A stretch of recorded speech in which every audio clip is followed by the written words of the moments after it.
Big pass வீட்டுக்குள்ள இருக்கக்கூடிய சௌந்தர்யா உள்ள இருந்து கஷ்டப்படுறத பார்த்துட்டு அவங்க பணப்பேட்டியோட வெளில வந்தால் கூட பெட்டர் தான் அப்படிங்கிற மாதிரி அவங்க பேரண்ட்ஸ் இப்போ ரொம்ப எமோஷனலாக பேசியிருக்காங்களாம். அதோட விவரத்தை இந்த வீடியோவில் பார்க்கலாம். பிக் பாஸ் வீட்டுக்குள்ளே இருக்கக்கூடிய இப்போ 8 போட்டியாளர்களில் ரொம்பவே ஸ்ட்ராங்கான போட்டியாளர் கருதப்படக்கூடிய ஒரு முக்கியமான போட்டியாளர் தான் சௌந்தர்யா. சௌந்தர்யா கடந்த ஒரு வாரம் ரொம்ப சூப்பராகவே கேம் ப்ளே பண்ணுறாங்க. அதுவும் இந்த டான்ஸ் மாரத்தான் டாஸ்கில் அவங்க ஃபுல் எஃபர்ட் போடுறாங்க.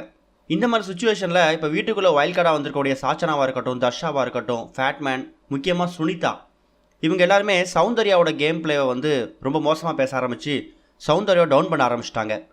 அதுவும் சௌந்தர்யாவுக்கு வெளில வந்து பிஆர் குரூப் இருக்குது, இங்கே என்ன மேனிபுலேஷன் நடக்குது, வெளில தான் ஒரு மிகப்பெரிய மேனிபுலேஷன் வந்து சௌந்தர்யா பேரில் நடந்துகிட்டு இருக்கு, மக்களை வந்து சௌந்தர்யா பேரில் பயங்கரமாக ஏமாற்றிக்கிட்டு இருக்காங்க. சௌந்தர்யா நான் வந்து கஷ்டப்படுற பொண்ணுன்னு நினச்சேன், ஆனால் வெளில போனதுக்கப்புறம் தான் தெரியுது இங்கே இருக்கக்கூடிய சௌந்தர்யா கிடையாது அப்படிங்கிற மாதிரி எக்கச்சக்கமான விஷயங்களை நேற்று மேனிங் ஆக்டிவிட்டியில் சுனிதா சௌந்தர்யா பற்றி ப்ளேம் பண்ணாங்க. அதுக்கப்புறம் சௌந்தர்யா பயங்கரமாக உடஞ்சி அழ ஆரம்பிச்சிட்டாங்க.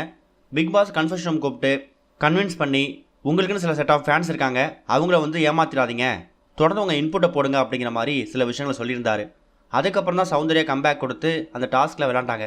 இந்த மாதிரி சுச்சுவேஷனில் இப்போ நடக்கக்கூடிய எல்லா விஷயங்களையும் பார்க்கும்போது சௌந்தர்யோட பேரண்ட்ஸ் வந்து ரொம்பவே ஹர்ட் ஆகிருக்காங்களாம். ஒரு கேமுக்காக தான் பொண்ணு இந்த அளவுக்கு ஹர்ட் ஆகிறத அவங்களால பார்க்க முடியல. ஃபினாலே ஸ்டேஜுக்கு போகிறோம் போகாத அடுத்த விஷயம். இன்னும் ஒரு வாரம் அவங்க வீட்டுக்குள்ளே இருந்தாங்கன்னா game PR work set of ஆடியன்ஸை வெளில செட் பண்ணிட்டு வந்திருக்காங்க அப்படிங்கிற மாதிரி தேவையில்லாமல் சௌந்தர்யா பேரை டேமேஜ் பண்ணிட போகிறாங்க அப்படிங்கிற பயம் இப்போ சௌந்தர்யோட பேரண்ட்ஸுக்கு வந்துருச்சான். அதுக்கு பெட்டர் பணப்பெட்டியோட வெளில வர்றதான் ஒரு ஸ்மார்ட்டான மூவ் அப்படிங்கிற மாதிரியும், உள்ளே இருந்து நல்ல பேரை டேமேஜ் ஆக்கிக்கிறதுக்கு பணத்தோட வெளில வரதான் நல்ல விஷயம் அப்படிங்கிற மாதிரி அவங்க பேரண்ட்ஸ் ஒரு முடிவுக்கு வந்திருக்காங்களாம். ஆனால் சௌந்தர்யா கிட்டே அந்த முடிவை சொன்னோன்னா கட்டாயம் அவங்க ஒத்துக்க மாட்டாங்க. என்ன தான் ஏதோ ஒரு சீக்ரெட் மெசேஜ் மூலயமா அவங்க ஃபேமிலி கிட்டேருந்து இந்த விஷயம் உள்ளே கன்வே ஆனாலும் சௌந்தர்யாவோட மூவ் என்னவா இருக்குன்னா ஃபினாலே ஸ்டேஜ் ஏறுறது தான். அப்படி ஃபினாலே ஸ்டேஜ் ஏறக்கூடிய சௌந்தர்யா ஜெயிக்கல அடுத்த விஷயம். அவங்கள சுற்றி வரக்கூடிய எல்லா நெகட்டிவிட்டிக்கும் கட்டாயம் பதிலடி கொடுப்பாங்க அப்படிங்கிறது தான் இங்கே ஃபேன்ஸோட ஆதங்கமாக இருக்குது. என்ன பண்ண போகிறாங்க அப்படிங்கிறத வெயிட் பண்ணி பார்க்கலாம். இன்னொரு பக்கம் இப்போ வீட்டுக்குள்ளே இது வரைக்கும் இந்த பணப்பெட்டி அப்படிங்கிறத வைக்காமல் இருக்காங்க.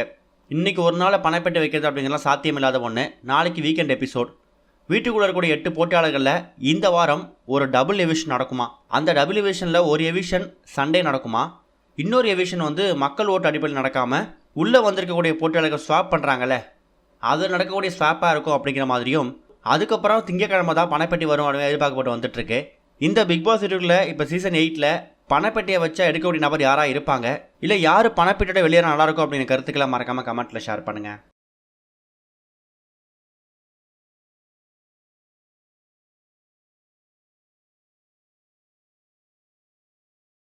இதுவரைக்கும் கனெக்டிங் டிவிக்கு சப்ஸ்கிரைப் பண்ணனா மறக்காமல் சப்ஸ்கிரைப் பண்ணிக்கங்க. உடனடி அப்டேட்ஸ் பெறுவதற்கு நோட்டிஃபிகேஷன் பெல்லையும் கிளிக் பண்ணிக்கங்க.